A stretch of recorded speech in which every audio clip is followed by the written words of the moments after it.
नमस्कार, आप देख रहे हैं आरएनआई न्यूज़ का ये बेहद ख़ास शो इतिहास के बाद में आज का इतिहास यानी 5 जुलाई का इतिहास। आज के इतिहास में आपका स्वागत है। मैं हूं आपके साथ गुफरान खान। आज के इतिहास में आपको ले चलेंगे 5 जुलाई के सफ़र पर। तो चलिए 5 जुलाई के सफ़र पर।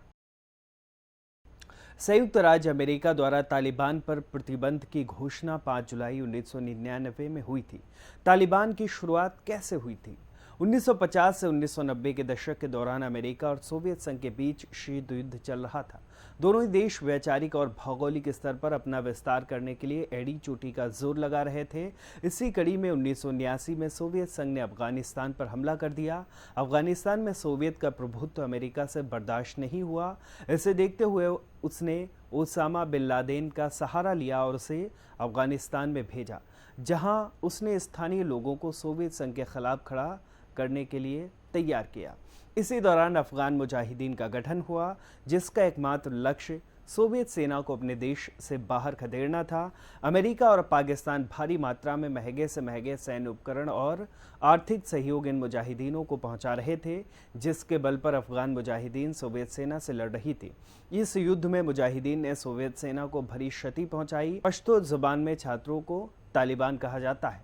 90 के दशक की शुरुआत में जब सोवियत संघ अफगानिस्तान से अपने सैनिकों को वापस बुला रहा था, उसी दौर में तालिबान का सबसे ज्यादा उभार हुआ। दौरान दक्षिण पश्चिमी अफगानिस्तान में तालिबान का प्रभाव तेजी से बढ़ा।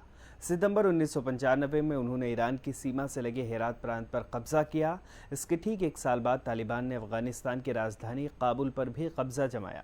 साल 1998 आते आते करीब 90% अफगानिस्तान पर तालिबान का नियंत्रण हो गया था। भ्रष्टाचार पर अंकुश, अराजकता की स्थिति में सुधार, सड़कों का निर्माण और नियंत्रण वाले इलाके में कारोबारी ढांचा और सुविधाएं मुहैया कराना, इन कामों के चलते शुरुआत में तालिबान ने लोकप्रियता भी हासिल की। 11 सितंबर 2001 को न्यूयॉर्क पर ट्रेड सेंटर पर हुए हमले के बाद दुनिया भर का ध्यान तालिबान पर गया।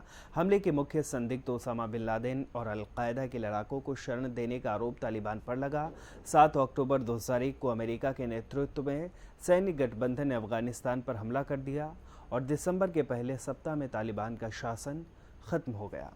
प्राध्यापक और रचनाकार असगर वजाहत का जन्म 5 जुलाई 1946 में हुआ था। विश्व पर्यटक और अपने विचारों से बड़े बूढ़ों से लेकर युवाओं तक को झकझोरने वाले जाने माने लेखक, कथाकार, नाटककार, फिल्मकार, चित्रकार, संपादक, प्राध्यापक प्रोफेसर असगर वजाहत का कोई एक परिचय नहीं है। वो अपने विचारों को लेकर इतने मस्तमौला और बेबाक हैं कि अक्सर चौंकाते रहते हैं।